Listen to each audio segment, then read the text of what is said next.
for the most important man in the world. Luckily, Friday went by smoothly. Sorry to say, Zaya didn't raise her hand, but Heidi Hopper did. Amazingly, AJ actually whispered. Richie cleaned my cage. I tried to imagine him with a big black mustache like his Uncle Aldo. Later, when Mrs. Brisbane asked him to name the capital of Kentucky, Richie said hot dog. Everyone giggled, of course, especially Stop Giggling Gail, otherwise known as Gail Morgenstern. Repeat that please, Richie, said the teacher. Richie realized he'd made a mistake, so he tried again. Frankfurter, he said. More giggles, explosive giggles. Try again, Richie, said Mrs. Brisbane, who was on the verge of smiling herself. Frankfurt, he said proudly. That was the correct answer, by the way. So, you see, it wasn't exactly a bad day in room 26. It's just that I was jittery, wondering what would happen to me when the bell rang.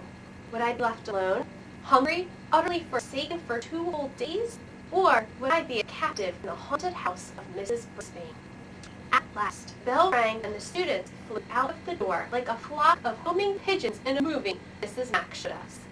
Just then, the room mother stopped by. One was Heidi Hopper's mom, and the other one was Art Patel's. That's Pay Attention Art. They came to talk to Mrs. Brisbane about Halloween, which was less than 2 weeks away. I didn't know what Halloween was, but it sure sounded scary, especially when they talked about bringing bats and witches, and even worse, cats, right into the classroom. Shiver, quiver, shake. What could they be thinking? I was about ready to fling open the door of my cage and escape when the door opened, and in walked the principal, Mr. Morales. Mr. Morales is the most important person at Longfellow School. He runs the place, and everyone respects him. You can tell. For one thing, Mr. Morales always wears a tie. No one else in the whole school wears a tie except Mr. Morales. For another thing, when Mr. Morales comes into the room, everyone stops what they're doing and waits to see what he has to say. And for a third thing, both Miss Mack and Mrs. Brisbane sometimes threatened to send a misbehaving student to Mr. Morales' office. As soon as the teacher mentioned the principal's name, the student would start acting very, very nice. Good afternoon, ladies, said Mr. Morales. He was wearing a light blue shirt and a tie that had tiny books all over it. Everyone said, hello.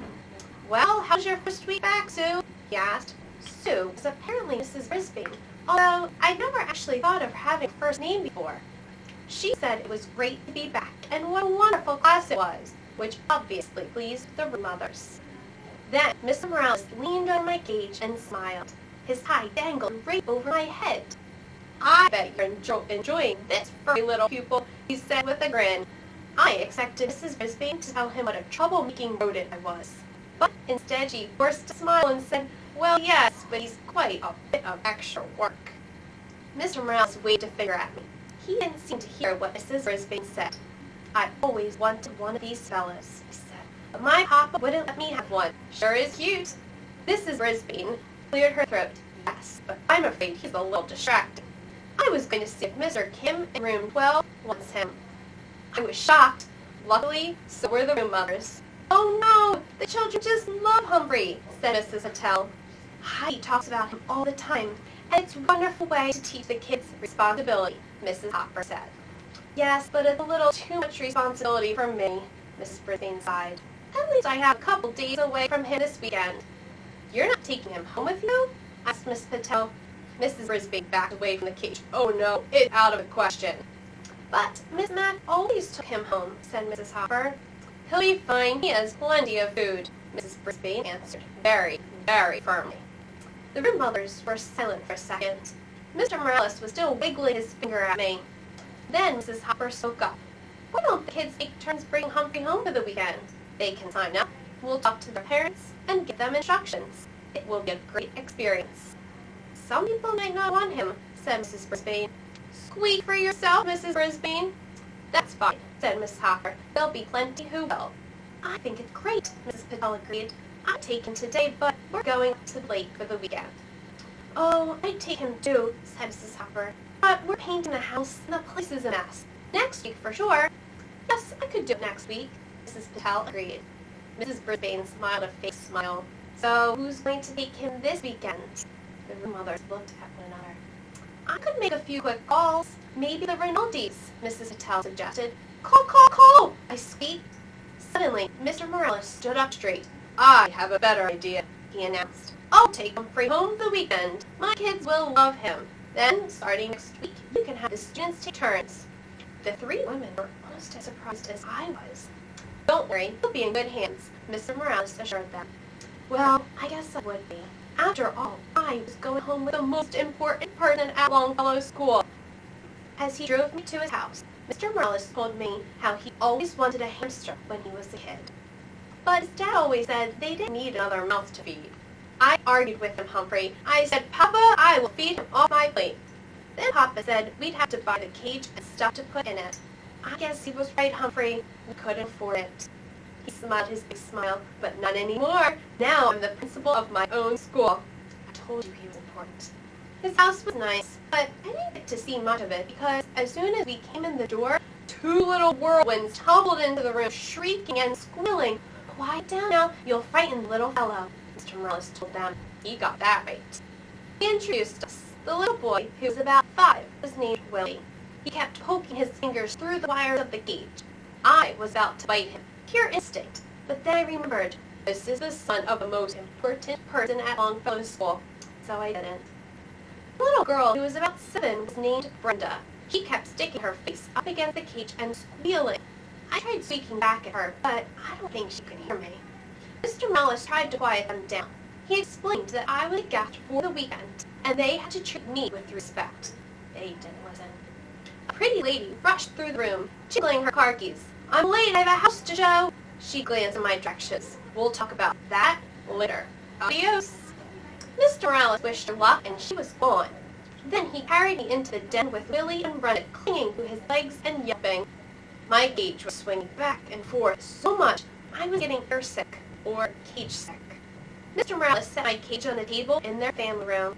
Now get back and listen to me, he told his children. I'll tell you all about him. Can we take him out? Screamed Billy. Can we put him in my room? Shouted Brenda. Can he sleep with me tonight? We can't do anything until you settle down, Mr. Morales said. Bravo, Mr. Morales, I thought. But still, the children didn't listen. The most important person at Longfellow School was not treated with respect in his own house. Willie lurched forward and swung open the cage door. Oh, there's poo in there! He screamed. Where? Shrieked Brenda. Willie pointed to my potty corner, which I thought was unspeakably rude of him. I want to hold him, said Brenda, grabbing me. She squeezed me so hard, I let out a squeal. Stop, said Mr. Morales. Put him back right now.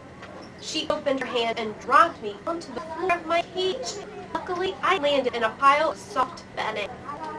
Luckily, I didn't land my poo. I was a little dizzy, but I heard Mr. Morales and Willie and Brenda take their rooms. I will not allow you to mistreat an animal. Upstairs, door shut, no pointing until I say you can, he said. Suddenly, Mr. Morales didn't look so important. He slumped down in a chair next to my cage and loosened his tie. Now you know my secret, Humphrey. At school, everybody listens to me. At home, nobody listens to me, he said. Mr. Morales looked tired. Above our heads came the sounds of thumping and bumping. It sounded as if the ceiling was about to fall in. They're bouncing on their beds, Humphrey. Not supposed to do that either, he said.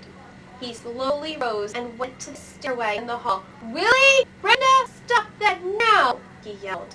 Surprisingly, the thumping and bumping stopped. They listened, I squeaked when the principal sat down again. But the thumping and bumping began again in a minute. I wish I knew what to do, he said. Some way to teach them a lesson. I nodded. A lesson is just what those children needed. And I was just the hamster to teach them. Tip 4. Never ever squeeze, pinch, or crush a hamster. If it runs away, squeals, or mutters, leave the hamster alone. Guide to the care and feeding of hamsters. Dr. Harvey H. Hare.